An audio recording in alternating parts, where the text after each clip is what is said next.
Ladies and gentlemen, g'day and welcome back to the channel. My name's Economics Mate, and finally these stupid auctions have finally left Blitz.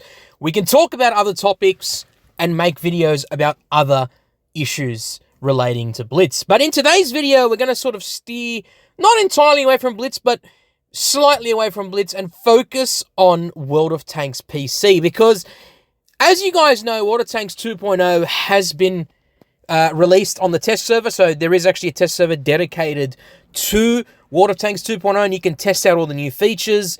But the differentiating factor here is Wargaming actually listened to the community more so than they did with Reforged when it was first released. So I guess you could say that Wot of Tanks 2.0, the trailer video, that was essentially a benchmark on how the marketing team should have marketed Reforged. But instead, what they did was they introduced all of this new content without any context whatsoever.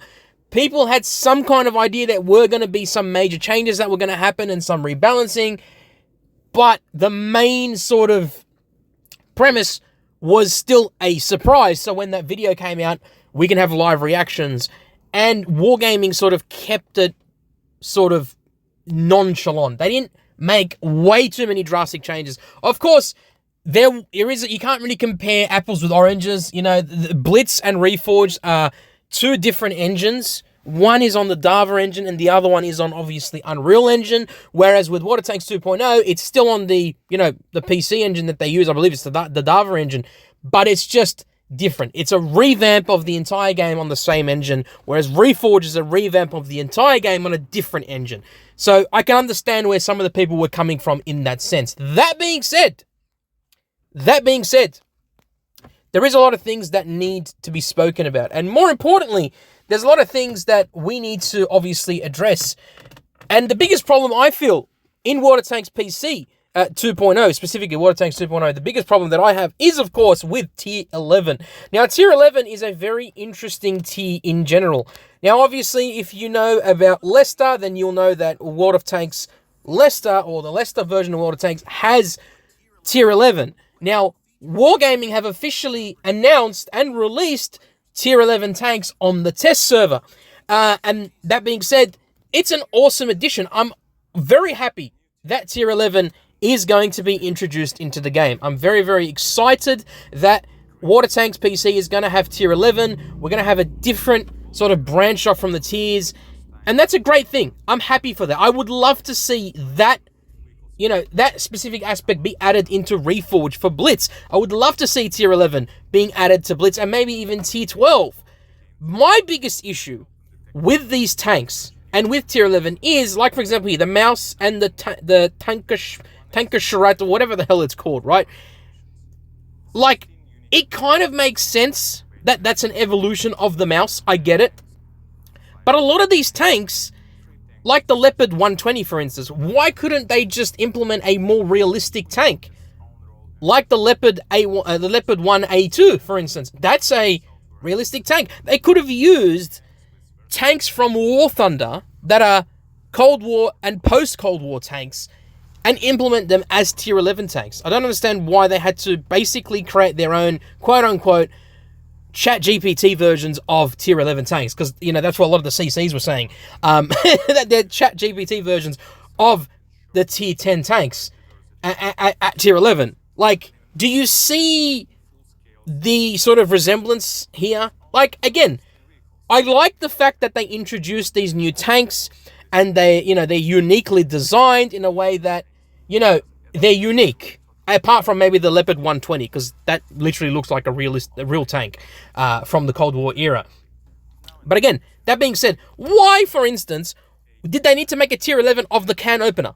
Why did they need to make a double-barreled British heavy tank into a Tier 11 as well? We didn't need that. Of all the tank branches that you could, or branches, or whatever you want to call it, of all the tank branches that you could have chosen, you went for the can opener as well. I guess they wanted to have some kind of double shot variety. Fair enough. I have no issues with that.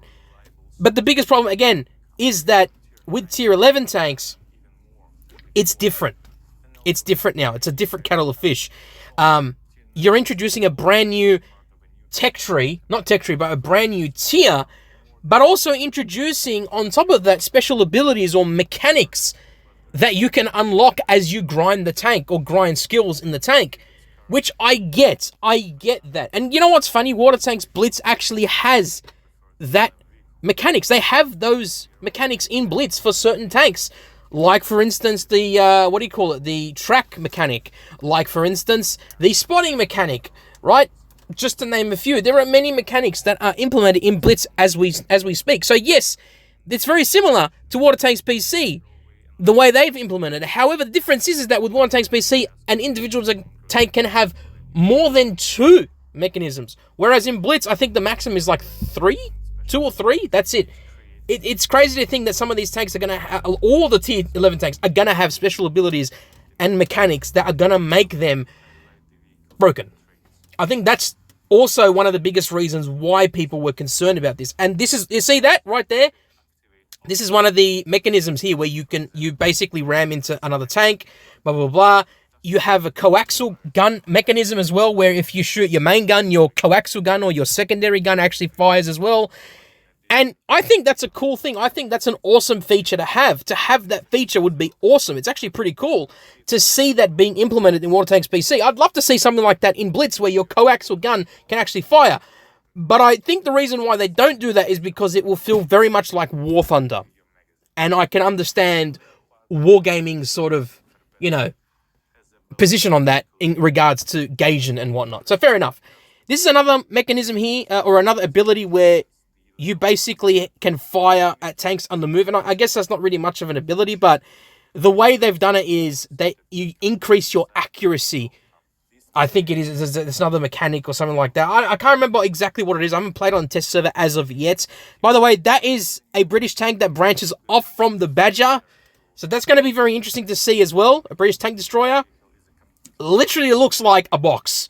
It literally looks like a box. So it's going to be interesting to see how that is implemented in Blitz. Now, if you look at the Leicester versions of the Tier 11 tanks, it's very different. Leicester's Tier 11 tanks are they basically reskinned most of the Tier 10 tanks and just reskinned them as Tier 11 tanks and gave them better characteristics. That's it. And they called it a day. So it's not entirely a new Tier 11. And I think that Wargaming have done an actual better job at creating new tanks that sort of look like they branch off from the Tier 10 tanks that they're representing.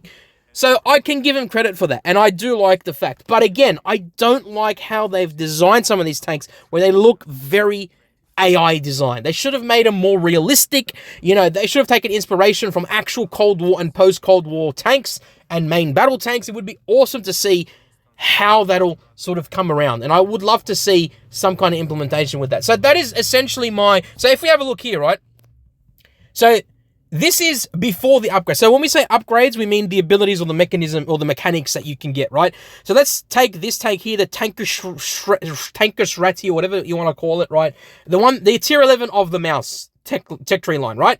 So before the upgrades, you've got average damage, your aim time, your dispersion, your DPM, your hit points, your top speed, blah, blah, blah. Now, with the upgrades, this very much looks like what we have in Blitz, where we have like sandbag armor, which give you extra bit of hit points, right? You've got gun rammer and stuff like that, which obviously gives you extra DPM, right? But we also have mechanisms like, for instance, tungsten shells, which give you extra damage when you apply them. Now, obviously, with Water Tanks PC, they don't have this consumable. So they're implementing something very similar to what Blitz has, but as a permanent upgrade when you get it. So you can see after the upgrades, you got 520 average damage. Your aim time goes down to 1.82. Your dispersion is 0.34. Your DPM goes up to 3,000, which is pretty crazy from 2,400 DPM. That's amazing. 3,600 hit points. Top speed goes up from 18 to 20 kilometers per hour because it is a super heavy tank, and then you have all these extra bits here, right? So it's pretty crazy to think that now with these upgrades, you can have a much better tank. And again, it's very similar to what Blitz has, but the difference is that with Blitz, there's only certain elements that you can increase. And of course, there's consumables that give you a slight advantage for about 20 seconds. And then that's it. whereas this is permanently for the entirety of the match. And I think that's what a lot of people had issues with these mechanisms or these abilities or these upgrades, is what Wargaming I call them, being introduced into the game. And I can kind of understand that. I can kind of understand. They needed to be implemented better. See, that's how it is there. See these upgrades, they call them? You can upgrade certain things like ammo and consumable loadout, damage, output, and it tells you right there, confirm research. So you obviously use your elite or your free XP to research these upgrades, which is fair enough. But again, I don't have an issue with tier 11 as such. I have an issue with, one, the design of the tier 11 tanks, and number two, the mechanics or the upgrades that they've implemented, and then try to justify that, by obviously saying that, yeah, you know, we're trying to be different, we're trying to differentiate, which, again, fair enough, but at the same time, is it necessary? Probably not. Probably not. I don't think it is necessary, to be honest with you. I don't think it is necessary by any stretch of the imagination. Sorry, I'm just trying to get my jacket off. God's sake. But there you go. That is tier 11. I hope we get tier 11 in Blitz. It'll be great to see how tier 11 is going to perform in Blitz if it's ever implemented in Reforged. So, yeah, I'd like to see Wargaming make improvements again. Oh, and rocket boosters as well. My God, I didn't even realize there were rocket boosters. For the BZ-75 tier 11 tank that branches off from it. Yeah, it's interesting to see how these are going to be rebalanced, reworked. Again, this is a test server. These tanks are just going to be tested right now on the test server. So this is not final. Whatever's being made here, this isn't a final decision. There's still things that need to be rehashed. There still needs a lot of things need to be tested out. A lot of things need to be rebalanced, reworked. Feedback is very, very key. And again, I will make this point relating to Blitz. Wargaming for Blitz need to use Wot 2.0 and the feedback that they're going to receive from that and what they've already received from it as a benchmark to how they're going to go about with Reforged. That would be my advice. Ladies and gentlemen, I hope you enjoyed the video. Let me know in the comments down below what you think of tier 11 and whether you think Wargaming did a good job or whether you think there needs to be certain changes with this sort of thing. Or do you think tier 11 should just be removed entirely? And do you think tier 11 should be introduced into Blitz?